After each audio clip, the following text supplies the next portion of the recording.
last episode brought us to the start of the 20th century, where early special-purpose computing devices like tabulating machines were a huge boon to governments and business, aiding and sometimes replacing rote manual tasks. But the scale of human systems continued to increase at an unprecedented rate. The first half of the 20th century saw the world's population almost double. World War I mobilised 70 million people, and World War II involved more than 100 million. Global trade and transit networks became interconnected like never before, and the sophistication of our engineering and scientific endeavours reached new heights. We even started to seriously consider visiting other planets. And it was this explosion of complexity, bureaucracy, and ultimately data that drove an increasing need for automation and computation. Soon those cabinet-sized electromechanical computers grew into room-sized behemoths that were expensive to maintain and prone to errors. And it was these machines that would set the stage for future innovation.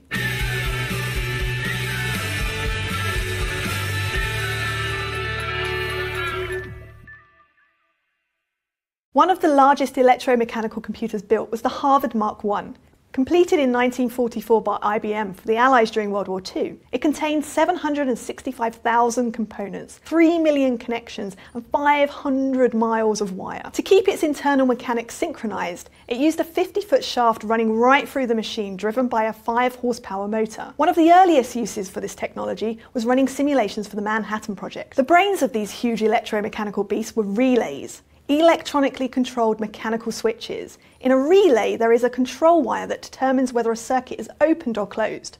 The control wire connects to a coil of wire inside the relay. When current flows through the coil, an electromagnetic field is created, which in turn attracts a metal arm inside the relay, snapping it shut and completing the circuit. You can think of a relay like a water faucet. The control wire is like the faucet handle. Open the faucet and the water flows through the pipe. Close the faucet and the flow of water stops. Relays are doing the same thing, just with electrons instead of water.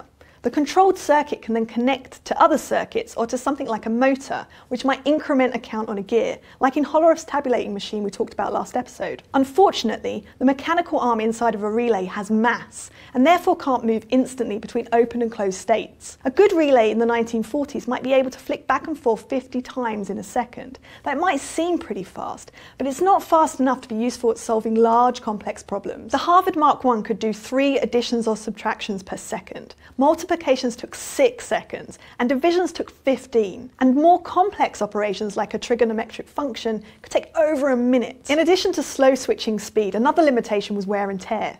Anything mechanical that moves will wear over time. Some things break entirely and other things start getting sticky, slow, and just plain unreliable. And as the number of relays increases, the probability of a failure increases too. The Harvard Mark I had roughly 3,500 relays. Even if you assume a relay has an operational life of 10 years, this would mean you would have to replace, on average, 140 relay every day. That's a big problem when you're in the middle of running some important multi-day calculation. And that's not all engineers had to contend with. These huge dark and war machines also attracted insects. In September 1947, operators on the Harvard Mark II pulled a dead moth from a malfunctioning relay. Grace Hopper, who we'll talk more about in a later episode, noted, "From then on, when anything went wrong with a computer, we said it had bugs in it." And that's where we get the term computer bug. It was clear that a faster, more reliable alternative to electromechanical relays was needed if computing was going to advance further. Unfortunately, that alternative already existed. In 1904, English physicist John Ambrose Fleming developed a new electrical component called a thermionic valve, which housed 2 electrodes inside an airtight glass bulb. This was the first vacuum tube. One of the electrodes could be heated, which would cause it to emit electrons, a process called thermionic emission. The other electrode could then attract these electrons to create the flow of our electric faucet, but only if it was positively charged. If it had a negative or neutral charge, the electrons would no longer be attracted across the vacuum, so no current would flow. An electronic component that permits the one-way flow of current is called a diode.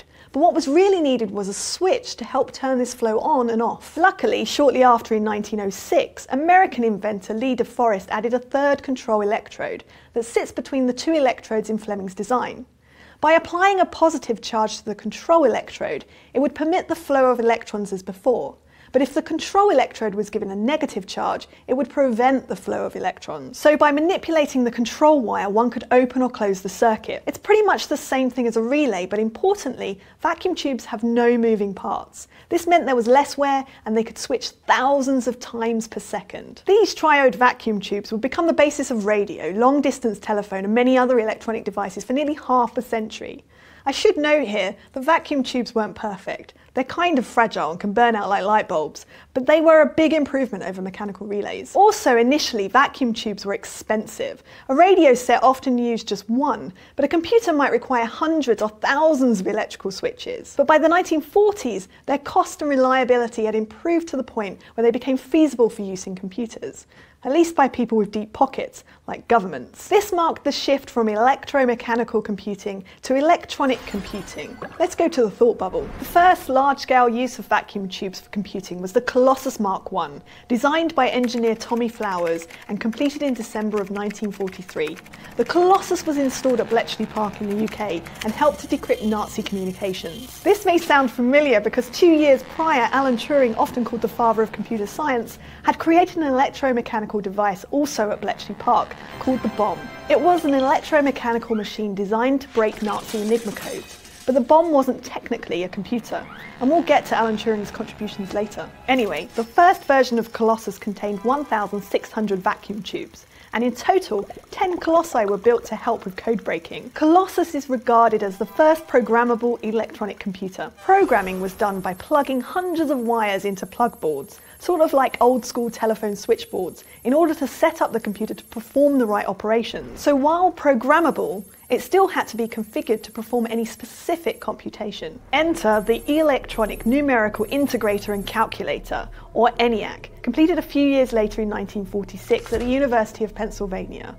Designed by John Muckley and J. Presper Eckert, this was the world's first truly general-purpose programmable electronic computer. ENIAC could perform 5,000 10-digit additions or subtractions per second, many times faster than any machine that came before it. It was operational for 10 years, and it's estimated to have done more arithmetic than the entire human race up to that point. But with that many vacuum tubes, failures were common, and ENIAC was generally only operational for about half a day at a time before breaking down. Thanks, Thought Bubble.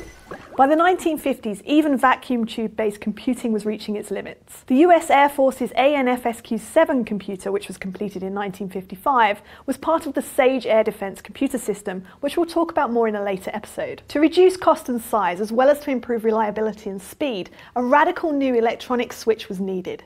In 1947, Bell Laboratory scientists John Barden, Walter Britton and William Shockley invented the transistor, and with it a whole new era of computing was born. The physics behind transistors is pretty complex, relying on quantum mechanics, so we're going to stick to the basics. A transistor is just like a relay or vacuum tube. It's a switch that can be opened or closed by applying electrical power via a control wire. Typically, transistors have two electrodes separated by a material that sometimes can conduct electricity and other times resist it, a semiconductor. In this case, the control wire attaches to a gate electrode. By changing the electrical charge of the gate, the conductivity of the semiconducting material can be manipulated, allowing current to flow or be stopped, like the water faucet analogy we discussed earlier. Even the very first transistor at Bell Labs showed tremendous promise. It could switch between on and off states 10,000 times per second. Further, unlike vacuum tubes made of glass and with carefully suspended fragile components, transistors were solid material, known as a solid-state component. Almost immediately, transistors could be made smaller than the smallest possible relays or vacuum tubes. This led to dramatically smaller and cheaper computers, like the IBM 608, released in 1957, the first fully transistor-powered commercially available computer. It contained 3,000 transistors and could perform 4,500 additions, or roughly 80 multiplications or divisions every second. IBM soon transitioned all of its computing products to transistors, bringing transistor-based computers into offices and eventually homes. Today, computers use transistors that are smaller than 50 nanometers in size. For reference, a sheet of paper is roughly 100,000 nanometers thick. And they're not only incredibly small, they're super fast. They can switch states millions of times per second and can run for decades. A lot of this transistor and semiconductor development happened in the Santa Clara Valley between San Francisco and San Jose, California. Since the most common material used to create semiconductors is silicon, this region soon became known as Silicon Valley. Even William Shockley moved there, founding Shockley Semiconductor, whose employees later founded Fairchild Semiconductors, whose employees later founded Intel, the world's largest computer chip maker today. Okay, so we've gone from relays to vacuum tubes to transistors. We can turn electricity on and off really fast. But how do we get from transistors to actually computing something? Especially if we don't have motors and gears. That's what we're going to cover over the next few episodes. Thanks for watching, see you next week. Crash Course Computer Science is produced in association with PBS Digital Studios. At their channel you can check out a playlist of shows like Braincraft, Coma Niddy and PBS Infinite Series. This episode was filmed at the Chad and Stacey Emmergalt studio in Indianapolis, Indiana, and it was made with the help of all these nice people and our wonderful graphics team Thought Cafe. Thanks for the random access memories, I'll see you next time.